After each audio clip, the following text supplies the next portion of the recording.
آیت نمبر 19 سورہ محمد۔ آج کے درس میں جو پہلی آیت مبارکہ ہے، اس میں اللہ تبارک و تعالی نے جو سورہ مبارکہ کا مرکزی مضمون ہے اس کو بیان کیا۔ وہ یہ ہے کہ اللہ تبارک و تعالی کے سوا کوئی معبود نہیں ہے، اور اللہ تعالی ہی مالک و مختار ہے، اور وہی عبادت کے لائق ہے۔ اسی بات پہ قائم رہو اور اس کو خوب جان لو، سمجھ لو۔ اور اس کے بعد فرمایا کہ وَاسْتَغْفِرْ لِذَنبِكَ۔ اب چونکہ نبی پاک صلی اللہ تعالیٰ علیہ وآلہ وسلم کو خطاب ہے، اور آپ صلی اللہ تعالیٰ علیہ وآلہ وسلم معصوم ہیں، تو اس لیے یہاں پر گناہوں سے استغفار اور گناہوں سے معافی مانگنا یہ مطلب نہیں ہے، بلکہ اس سے تواضع اور کسر نفسی کا اظہار مقصود ہے کہ آپ یعنی تواضع اور کسر نفسی اختیار کریں، جو کہ نبی پاک صلی اللہ علیہ وسلم میں اعلیٰ وجہ تم پائی جاتی تھی۔ اور دوسرا اس کا مطلب مفسرین نے یہ لکھا ہے کہ حضور صلی اللہ تعالیٰ علیہ وآلہ وسلم کا جس قدر اللہ تعالیٰ کی ذات سے تعلق تھا، اور جس قدر اللہ تعالیٰ کی ذات کے ساتھ قرب تھا، تو اس میں اگر آپ صلی اللہ علیہ وسلم تھوڑا سا بھی خلل محسوس کرتے تو اس کو آپ علیہ السلام گناہ سمجھتے تھے۔ تھوڑا سا بھی اگر اس میں کسی وقت کے لیے بھی تھوڑی سی بھی یعنی کمی آ جاتی تو اس کو جو ہے نبی پاک صلی اللہ تعالیٰ علیہ وآلہ وسلم یعنی گناہ سمجھتے تھے اور اس پر پریشان ہو جاتے تھے۔ تو اس کے بارے میں فرمایا کہ آپ جن چیزوں کو خطا سمجھتے ہو ان سے پریشان ہونے کی ضرورت نہیں ہے، اس کے بارے میں آپ استغفار کرتے رہیں اللہ تعالیٰ سے۔ اور پھر نبی پاک صلی اللہ تعالیٰ علیہ وآلہ وسلم دن میں 100 مرتبہ سے بھی زیادہ اللہ تعالیٰ سے استغفار کرتے رہتے تھے۔ خود جناب نبی پاک صلی اللہ تعالیٰ علیہ وآلہ وسلم کی حدیث مبارکہ ہے، ترمذی میں، نسائی میں بھی ہے کہ میں 100 مرتبہ سے بھی زیادہ اپنے رب کے سامنے استغفار کرتا ہوں۔ اور اسی طریقے سے یعنی بہت سارے ایسے اجتہادی مسائل تھے، جس طرح کے بدر کے قیدیوں کے بارے میں مشورہ کر کے ان کو فدیہ لے کے چھوڑ دینا۔ تو اس طرح کے جو مسائل ہیں جو کہ بالکل یعنی غیر ارادی طور پہ صادر ہوئے اور جو گناہ بھی نہیں ہیں، ان کے بارے میں چونکہ یہ ایک مسلمہ اصول ہے کہ حسنات الابرار سیئات المقربین، کہ بعض دفعہ جو نیک لوگ ہوتے ہیں، جو ان کے لیے نیکی شمار ہوتا ہے کام، جو اللہ کے انتہائی مقرب ہوتے ہیں، تو وہ ان کے لیے گناہ وہ اس کو گناہ سمجھتے ہیں، یعنی تھوڑا سا بھی اس میں یعنی کمی آ جائے تو اس کو گناہ سمجھتے ہیں۔ تو اس لیے فرمایا کہ وَاسْتَغْفِرْ لِذَنبِكَ، یعنی اپنے خطاؤں کے لیے آپ جو ہے وہ استغفار کریں، تو اس سے مراد یہ ہے۔ اور پھر ساتھ ہی فرمایا وَلِلْمُؤْمِنِينَ وَالْمُؤْمِنَاتِ، اور مومن مردوں اور عورتوں کے لیے بھی آپ استغفار کریں، ان کے گناہوں کی آپ اللہ تعالیٰ سے معافی مانگیں، یعنی جو آپ کی امت ہے، آپ کی امت کے لوگ ہیں، ان کے لیے اللہ تبارک و تعالیٰ سے دعا کرتے رہیں کہ میری امت کی بخشش فرما، میری امت کے مردوں کی عورتوں کی بخشش اور مغفرت فرما، اس لیے کہ آپ مستجاب الدعوات ہیں۔ اور ایک صاحب معالم التنزیل جو تفسیر ہے، ان معالم التنزیل والے فرماتے ہیں کہ یہ اس امت کا بہت بڑا اعزاز ہے کہ اللہ تبارک و تعالیٰ یعنی اس امت کے جو عظیم پیغمبر ہیں اور جو تمام پیغمبروں کے سردار ہیں، اس سے اللہ تعالیٰ فرما رہے ہیں کہ آپ اپنی امت کے لیے دعا کریں اور استغفار کریں۔ تو اس سے دیکھیں کہ اس امت کی قسمت کیا ہے اور کتنی جو ہے نا وہ عظیم امت ہے، کہ اللہ تعالیٰ اپنے محبوب سے فرما رہے ہیں کہ آپ جو ہے ان کے لیے استغفار کریں۔ اور آگے فرمایا وَاللَّهُ يَعْلَمُ مُتَقَلَّبَكُمْ وَمَثْوَاكُمْ، کہ اللہ تبارک و تعالیٰ تمہارے لوٹنے کی اور پلٹنے کی جگہ کو بھی جانتے ہیں، اور تمہارا جو مستقل ٹھکانہ ہے اسے بھی جانتے ہیں۔ یعنی اللہ تبارک و تعالیٰ تمہاری جو نقل و حرکت ہے، اللہ تعالیٰ کو وہ بھی معلوم ہے کہ کون کس جگہ پہ جا رہا ہے، کون کیا کام کر رہا ہے، کس ڈگر اور کس نیج پہ چل رہا ہے۔ اور اسی طریقے سے جو پھر تمہارا آخرت کا ٹھکانہ ہے جنت میں یا جہنم میں، وہ بھی اللہ تعالیٰ کو معلوم ہے۔ اور اسی طریقے سے دنیا میں تمہارا چلنا پھرنا، اور پھر یہ کہ قبر کے اندر جو تمہارا ٹھکانہ ہے کہ کس نے کہاں دفن ہونا ہے، کس جگہ پہ ہونا ہے، رب ذوالجلال کو وہ بھی معلوم ہے، تو لہٰذا پھر اسی کے توحید کے داعی بن کے اور اسی کی توحید کے اقرار کر کے دنیا میں زندگی گزارو۔ فَعْلَمْ پس جان لے، انہو بے شک وہ، لا الہ کوئی معبود نہیں ہے، الا اللہ سوائے اللہ کے، واستغفر پس آپ استغفار کیجئے، لذنبک اپنی خطاؤں کے لیے، وللمؤمنین اور مومنین کے لیے، والمؤمنات اور مومن عورتوں کے لیے، واللہ یعلم اور اللہ تعالیٰ جانتا ہے، متقلبکم تمہارے لوٹنے کی جگہ کو بھی، ومثواکم اور تمہارے مستقل ٹھکانے کو بھی۔ وَيَقُولُ الَّذِينَ آمَنُوا لَوْلَا نُزِّلَتْ سورہ۔ اچھا، مکہ مکرمہ میں مومنوں کو یہ حکم تھا کہ آپ لوگوں نے کفار کا مقابلہ نہیں کرنا، کسی بات کا جواب نہیں دینا، اگر وہ آپ کو تکلیف پہنچائیں، ماریں، گالم گلوچ کریں، کوئی بھی معاملہ کریں، صبر کرنا ہے، بس ہاتھ نہیں اٹھانا۔ اب پھر اسی وجہ سے مشرکین نے مکہ مکرمہ میں مظالم کی انتہا کر دی، اور پھر جب اللہ تبارک و تعالیٰ کے حکم سے ہجرت کر کے مدینہ منورہ گئے تو جہاد کی اجازت دی۔ یہ سورہ حج میں پیچھے آیت مبارکہ گزری ہے اس کے ساتھ، لیکن پھر بھی مسلمان جو مرد ہیں ان کے دل میں یہ خواہش تھی کہ اللہ تعالیٰ کوئی واضح حکم دے جہاد کا، اور کوئی واضح صورت اتارے کہ جس میں کفار کے ساتھ لڑنے کا حکم ہو، اور تاکہ ان کے خلاف لڑیں اور پھر دل ٹھنڈا کریں، اپنے پرانے بدلے چکائیں کہ انہوں نے کتنا ہم پہ ظلم کیا ہے، اور پھر اسلام کو مٹانے کی کتنی کوشش کی ہے، تاکہ ان کے ساتھ مقابلہ کریں اور پھر اسلام کی بھی سربلندی ہو، اور ہمارے جو پرانے ان کے مظالم جو ہم پہ انہوں نے کیے ہیں اس کا بھی بدلہ ہو سکے۔ تو اب جب اللہ تبارک و تعالیٰ کی طرف سے یعنی آیات جہاد اتری، اور جن میں واضح حکم تھا کہ اب جو ہے مشرکین کے خلاف جنگ کرو، لڑو، تو اس وقت جو منافقین تھے جن کے دل میں نفاق تھا، اللہ تعالیٰ ان کی حالت بیان کرتے ہیں کہ وہ فرماتے ہیں کہ وہ آپ کی مجلس میں بیٹھے ہوئے آپ کی طرف ایسے دیکھتے تھے پریشان ہو کے، گویا ان پر موت طاری ہو گئی، گویا ان پر موت کی غشی طاری ہو گئی، یعنی بہت سخت پریشان کہ پتہ نہیں کیا ہو گیا، اور کیوں یہ جہاد کا ظاہر حکم آیا، اب ہمیں لڑنا پڑے گا اور ہمیں آگے بڑھ کے کفار کا مقابلہ کرنا پڑے گا۔ تو اب پھر یہ بھی وہ سمجھتے تھے ظاہر ہے کہ اگر نہیں جائیں گے تو پھر بھی جان نہیں چھوٹے گی، کہ ہمارا نفاق ظاہر ہو جائے گا، تو رکھ رکھاؤ کے لیے جہاد میں جانا ہی پڑے گا، اور ظاہر ہے کہ بھائی جائیں گے تو پھر وہاں لڑائی بھی کرنی پڑے گی، لڑائی میں پھر زخم بھی آئیں گے، ہم قتل بھی ہوں گے، نقصان بھی ہوگا، تو اس لیے بڑے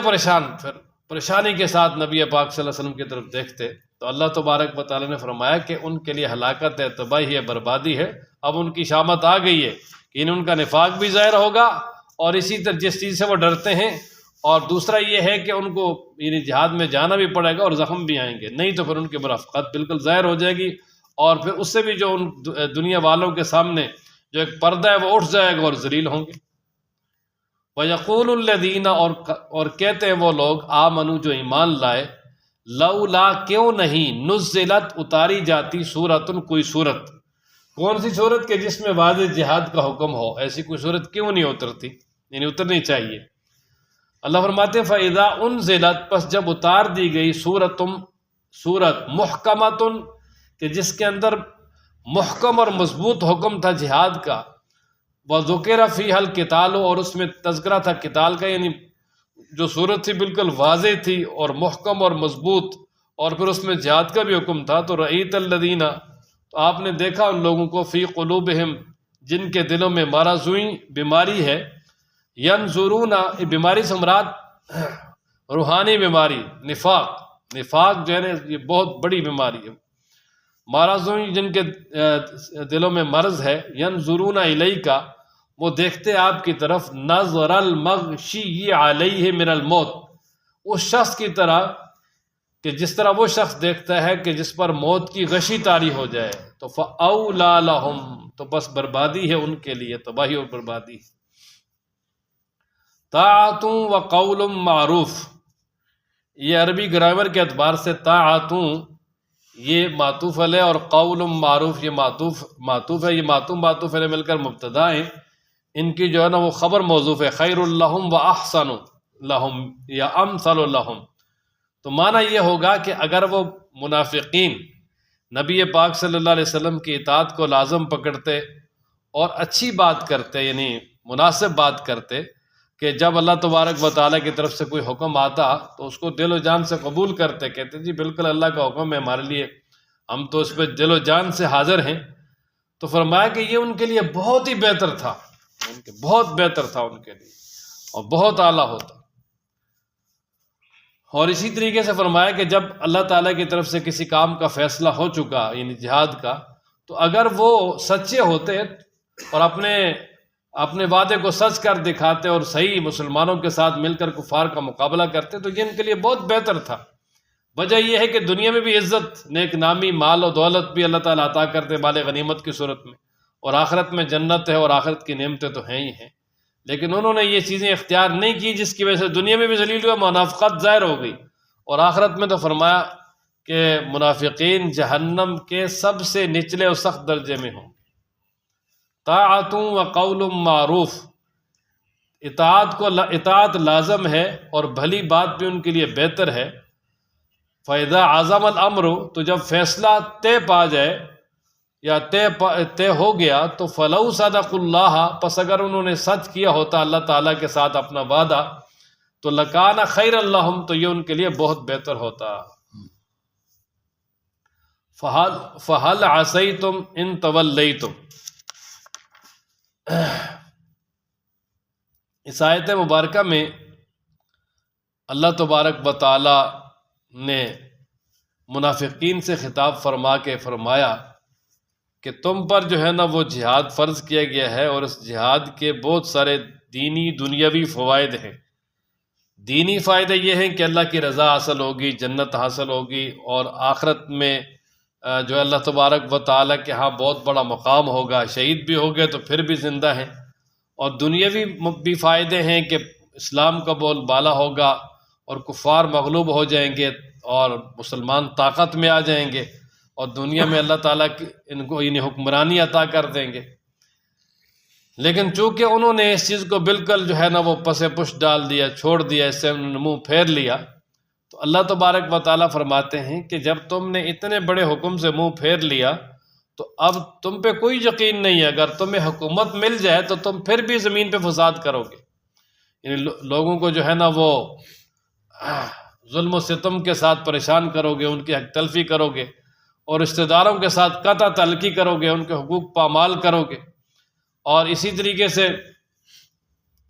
یعنی سب سے بڑا فساد یہ کہ بھئی عدل و انصاف نہیں کرو گے، جس کی وجہ سے لوگ پریشان ہوں گے۔ تو اس نے فرمایا کہ تم اللہ تعالیٰ کے اس حکم سے اعراض کرنے والے ہو، تو اس اعراض کرنے کی وجہ سے فرمایا کہ تم پہ یہ بھی امید نہیں رہی کہ اب اگر تمہیں حکومت ملے اور اقتدار ملے تو تم لوگوں کے ساتھ حسن سلوک کرو گے، کبھی بھی نہیں کر سکتے۔ لیکن فرمایا کہ یہی جو کفار ہیں ان پہ ایک تو اللہ تعالیٰ نے لعنت کی ہے منافقین پر، لعنت سے مطلب یہ کہ اللہ تعالیٰ نے اپنی رحمت سے ان کو دور کر دیا ہے، فَأَصَمَّهُمْ، پھر ان کو بہرا کر دیا کہ حق نہیں سن سکتے، وَأَعْمَى أَبْصَارَهُمْ، آنکھوں سے بھی ان کو اندھا کر دیا ہے کہ یہ حق دیکھ بھی نہیں سکتے، باوجود اس کے کہ ان کے سامنے دن بدن نئی نئی اللہ تعالیٰ کی طرف سے نشانیاں بھی آ رہی ہیں، سب کچھ ان کے سامنے واضح ہو رہا ہے، لیکن اس کے باوجود بھی وہ اب ایمان کی ان کو جو ہے وہ توفیق نہیں ہے۔ تو یہ حکمرانی کا نشہ بڑا عجیب ہوتا ہے، اس میں یعنی بھائیوں کو بھی قتل کر دیتے ہیں، کئی بیٹوں کو، بیویوں تک کو قتل کر دیتے ہیں، اسی طریقے سے جو ہے نا وہ خاندان میں اپنے کزن اور بڑے بڑے اعزا اقارب کو جو ہے وہ قتل کر دیتے ہیں، کئی باپ تک کو نہیں چھوڑتے اقتدار کے لیے۔ تو یہ اقتدار کا نشہ بڑا سخت ہے، تو فرمایا لیکن اگر خدا خوفی ہو تو پھر اس میں اور معاملہ ہوتا ہے۔ تو یہ خاص طور پہ منافقین کے بارے میں فرمایا نا کہ اگر تمہیں یہ مل جائے تو تم ایک تو فساد کرو، دوسرا رشتہ داریوں کو توڑ دو اور قتل و غارت شروع کر دو۔ فرمایا نا فَهَلْ عَصَيْتُمْ، پس تحقیق تم سے یہی توقع ہے کہ ان تولیتم، اگر تم حاکم بن جاؤ تو ان تفسدوا فی الارض، کہ تم زمین میں فساد کرو گے، وتقطعوا، اور تم کاٹو گے، ارحامکم، اپنی رشتہ داریوں کو، اولئک الذین، یہی لوگ ہیں، لعنہم اللہ، جن پہ اللہ تعالیٰ نے لعنت کی ہے، فاصمہم، بس ان کو بہرا کر دیا ہے، واعمی ابصارہم، اور ان کی آنکھوں کو بھی اندھا کر دیا ہے۔ افلا یتدبرون القرآن۔ اللہ تعالیٰ فرماتے ہیں کہ یہ جو منافقین ہیں انہوں نے قرآن میں غور و فکر نہیں کیا کہ قرآن و مجید میں کس طرح جو ہے وہ اللہ تعالیٰ نے واضح احکامات دیے ہیں، اور کس طرح پہلے قوموں کا تذکرہ کیا ہے کہ انہوں نے بھی اللہ تبارک و تعالیٰ کے لیے جہاد کیا، اور اللہ تبارک و تعالیٰ کے دین کی سربلندی کے لیے انہوں نے بہت کچھ کیا، اور پھر اللہ تبارک و تعالیٰ نے بھی ان کو بڑی عزت عطا کی۔ تو اب اگر یہ قرآن و مجید میں اور اس کی آیات میں صحیح غور و فکر کرتے اور یعنی قرآن و مجید کو سمجھنے کی کوشش کرتے تو فرمایا یہ منافقت پر نہ رہتے، اور اسی طرح یہ جو بری بری حرکتیں کرتے ہیں منافقانہ یہ بھی نہ کرتے، اور اسی طرح جہاد اور جنگ میں جانے سے بھی انکار نہ کرتے، کیونکہ انہیں پتہ ہوتا، یعنی یقین ہو جاتا انہیں کہ یہ ہماری زندگی کے لیے اور ہمارے بچاؤ کے لیے بہت ضروری ہے، اور کفار کو مغلوب کرنے کے لیے بہت ضروری ہے۔ یہ گویا سے اپنے آپ کو بالکل بھی پیچھے نہ کرتے، لیکن انہوں نے قرآن و مجید میں غور و فکر ہی نہیں کیا۔ اللہ تبارک و تعالی نے جو آیات اور جو چیزیں نازل کی ہیں ان کو انہوں نے صحیح نظر سے دیکھا ہی نہیں ہے، اور جب صحیح نظر سے دیکھا ہی نہیں ہے تو پھر وہ ہدایت پر بھی نہیں آئے۔ اور فرمایا کہ قرآن و مجید پر انہوں نے جو ہے وہ تدبر نہیں کیا، غور و فکر نہیں کیا۔ ان کے انداز سے یہ معلوم ہوتا ہے گویا ان کے دلوں پہ تالے لگ چکے ہیں۔ ام علی قلوبہم اقفالھا، کہ دلوں پہ تالے لگ چکے ہیں، آپ کوئی چیز یہ سمجھ ہی نہیں سکتے، اور اسی طرح باوجود بہت ساری نشانیاں دیکھنے کے پھر بھی یہ کفر پہ جمے ہوئے ہیں۔ فرمایا نا افلا یتدبرون القرآن، افلا یتدبرون القرآن، کیا یہ قرآن و مجید میں غور و فکر نہیں کرتے، تدبر نہیں کرتے؟ ام علی قلوب، یا ہے ان کے دلوں پر اقفالھا، تالے، کہ کیا یا تو ان کے دلوں پہ تالے لگ چکے ہیں، اور یا یہ کہ یہ خود جان بوجھ کے یعنی قرآن و مجید میں غور و فکر ہی نہیں کرتے۔ اگر قرآن و مجید میں یہ غور و فکر کرتے تو ان کی حالت نہ ہوتی، بلکہ یہ مومن ہوتے۔ اور اس کے بعد آگے اس سے اگلی آیت مبارکہ میں ان الذین ارتدوا میں اللہ تبارک و تعالی نے منافقین کا حال بیان کیا کہ منافقین نے اسلام کا اقرار کر کے اور پھر اس کے ساتھ ہی جہاد کا بھی انکار کیا، اور اسی طریقے سے اسلام کے خلاف باغیانہ حرکتیں شروع کر دی، اور مسلمانوں کو روکنا شروع کر دیا کہ تم جہاد میں جاؤ گے تو مارے جاؤ گے، اور جہاد سے لوگوں کو متنفر کرنا شروع کر دیا،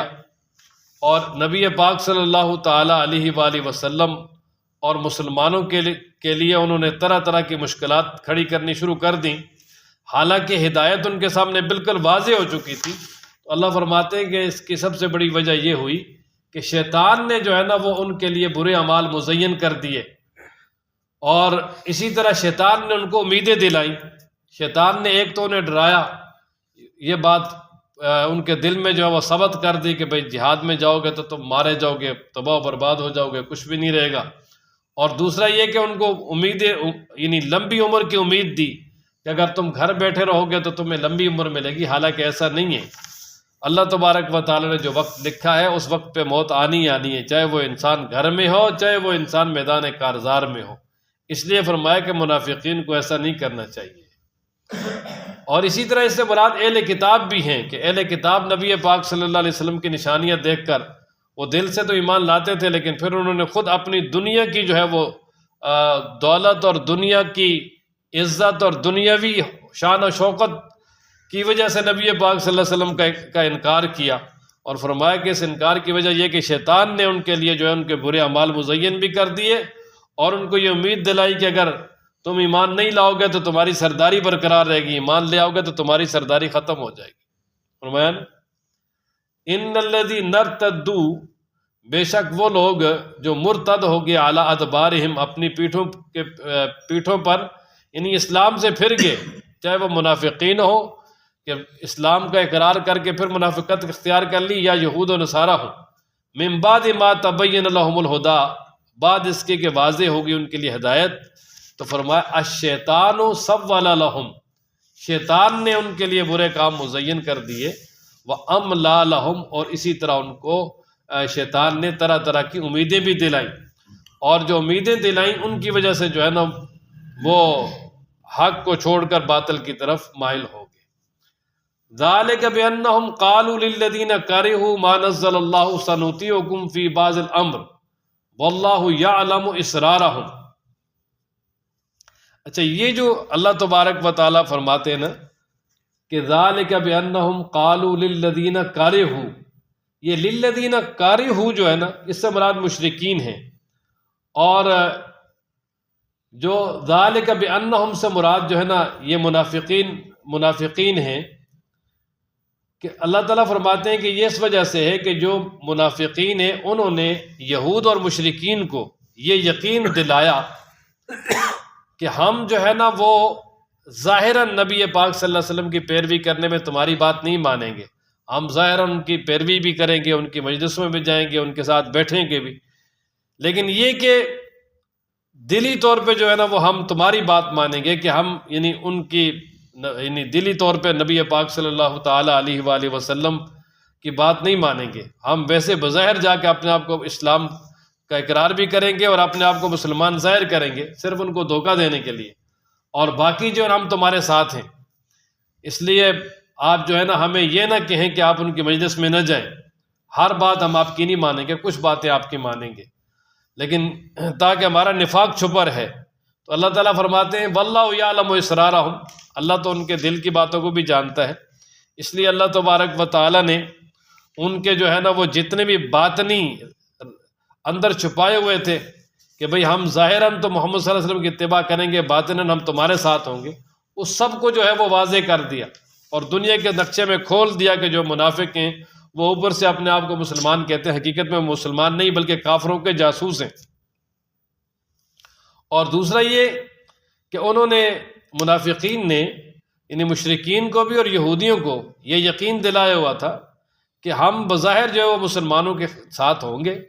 اور ان کے ساتھ مل کے تمہارے خلاف لڑنے کے لیے آئیں گے، لیکن حقیقت میں ہم جو ہے نا وہ تمہاری مدد کریں گے اس جنگ میں، ہم جو ہے نا وہ ان کے ساتھ مل کے تمہارے خلاف نہیں لڑیں گے۔ بلکہ بہت سارے منافقین نے پھر اس بات کو پورا بھی کیا کہ جس طرح غزوہ احد کے موقع پر یعنی نبی پاک صلی اللہ علیہ وسلم 1000 کا لشکر لے کے گئے تھے، جس میں سے 300 منافق واپس آ گئے تھے عین میدان جنگ سے، اور واپس آنے کا عین میدان جنگ سے واپس آنے کا مقصد یہی تھا تاکہ مسلمانوں کے حوصلے پست ہو جائیں، وگرنہ تو وہ نہ جاتے نا، وہاں سے ہی نہ جاتے، لیکن وہاں سے واپس آنے کا مقصد یہ تھا کہ تاکہ حوصلے پست ہو جائیں، اور پھر اسی وقت سے اللہ تعالیٰ نے ان کی منافقت کو ظاہر کرنا شروع کر دیا۔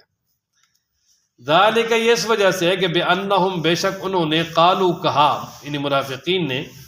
للذین، ان لوگوں کے لیے، کارہو، جنہوں نے برا سمجھا، ما، اس کو، نزل اللہ، جو اللہ نے اتارا، اور کارہو ما نزل اللہ سے مراد، کارہو سے مراد یہ مشرکین ہیں، اور ما نزل اللہ سے مراد قرآنی احکامات ہیں، کہ وہ مشرکین کے جنہوں نے قرآنی احکامات کو یعنی برا سمجھا، یا وہ یہود کے جنہوں نے قرآنی احکامات کو برا سمجھا، ان کو منافقین نے کہا